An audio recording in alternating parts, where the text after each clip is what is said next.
देश बर्बाद भयो। कम्युनिस्ट नेताहरू 1 करोड भन्दा कमको घडी लगाउँदैन, 4 करोड भन्दा कमको गाडी चढ्दैन, 26 खरब ऋण बोकाएको छ।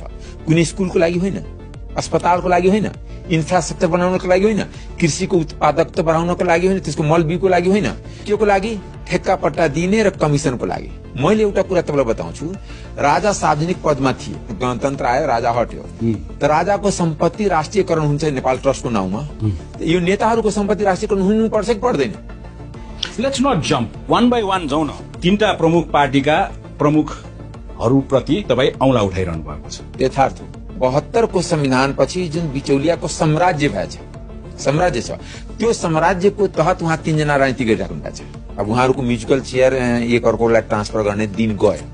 दुर्गा प्रसाई पनि आन्दोलनमा छ, अनि रवि लामिछानेको पार्टी रासपा पनि आन्दोलनमा छ, सीके राउत पनि आन्दोलनको तयारी गरिरहेछ, प्रभु शाह पनि आन्दोलनको तयारी गरिरहेछ। इभन राजा समर्थकहरूले पनि राजालाई पनि सडकमा लाउन कोसिस गरिरहेछ। तपाईँ बडा राजाको मनको कुरा खुब सुनाइरहनु भएको छ। होइन क्या हो, म किन भेट्ने एउटा कुरा के भने तपाईँ त ज्योतिषी जस्तो भयो नि त, कसको मनमा के कुरा छ। यो सरकारको तारो त वर्तमान पुनलाई पनि थुन्ने कुरा भइरहेको थियो, हामीलाई पनि थुन्ने खोज्छ कि यिनीहरू बढ्ता बोल्छ। नेपालको 3टै नेता दुनियाँका सबभन्दा ठुलो ठग, यिनीहरूले यो 3टैले इन्डियालाई पनि ठगिराखेको हुन्छ, चाइनालाई पनि ठगिराखेको हुन्छ, अमेरिकनलाई पनि ठगिराखेको हुन्छ, युरोपियनलाई पनि ठगिराखेको हुन्छ। ठग्ने कुरा गर्दाखेरि त अब यो चीन भ्रमण नेपालले सरकारी तवरमा चाहिँ नि चीनको सरकारलाई ठग्नलाई गइरहेको हो त? तपाईँले अरूले घुमाएर भन्छ, म तपाईँलाई बताउँछु कि आजको यथार्थ के हो भने 20 जना बिचौलियाको यो 3-4 जना नेता कार्यकर्ता हो, नेतै होइन।